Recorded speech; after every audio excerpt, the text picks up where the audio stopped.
cutting light holes before the drywall finisher has finished is a bit of a pain, because when we're running our boxes, as you'll see in a minute, plaster gets pushed up into the hole and just falls straight out on our heads if we're not careful.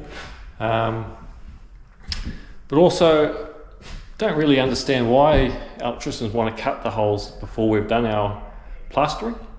I think it's because if they make a mistake, they can patch it and then we can patch it, while we're here. But I mean, in my 30 years of doing this, maybe I've done a handful of patching lights, and I don't mind going back and repairing lights. I don't charge for them. It's a mistake that someone's made. Even if another tradie dings a wall or something, I'll go back and fix it. I won't charge them, because us tradies have got to look after each other. We're all sort of doing the same job. Hopefully, if I forget to sand something small one day, I hope the painter might just see that and sand it, without ringing me up. And so we got to work together in that way. But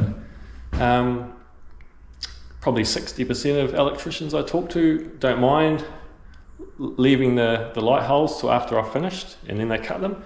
It's not a problem, as long as you get your measurements right and double check them, I guess. That's the main thing. But there are a few that would rather cut them before we've started. So yeah, I think I speak on behalf of all of us that it's a lot nicer when they're not there. We can just run our boxes straight through and get a nice beautiful finish on the joints, especially where the joints are. If you're cutting your holes and they're right on the joint or right beside it, maybe you could leave those ones and just do all the other ones that are in the middle of the sheet, say. But yeah, but anyway, we'll run our box. I'll show you what I mean, and yeah, hopefully that explains it to you electricians.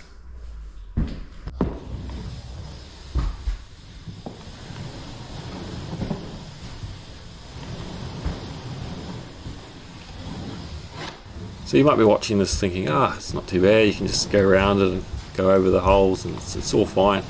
But you got to remember that this is the final coat going on. I've done all the hard work of taping in, flattening off the joints around the holes. That's all the hard work, and then all the taping in as well. Some of us use automatic tapers, and we're running them through and over the holes, and some of us, like myself, use boxes to fill in the recess before putting the tape in. And that's the hard bit, is getting those first two coats right, getting it all nice and flat. When especially on the butt joints there, you've got downlights right on those cross joints, and you're trying to run your trowel, the point of your trowel's dipping into the holes. Yeah, it's just a bit of a nightmare really. Just to be a lot easier if they weren't there. And so I guess all I'm asking is, if you could cut them out as soon as we're finished, even before the painter starts. Yeah, that'll be a lot more helpful. If you're a drywall finisher watching this, do you agree? Comment in the comments below whether you prefer that they were cut out after you've done your plastering or not. Love to know what everyone thinks. And if any electricians are watching, let me know what you think. What's the reason you like cutting them out before we do our plastering? Hope you enjoyed this one. Bit of a controversial video, see what happens. Anyway, I'm Brad McKinnon, thanks for watching.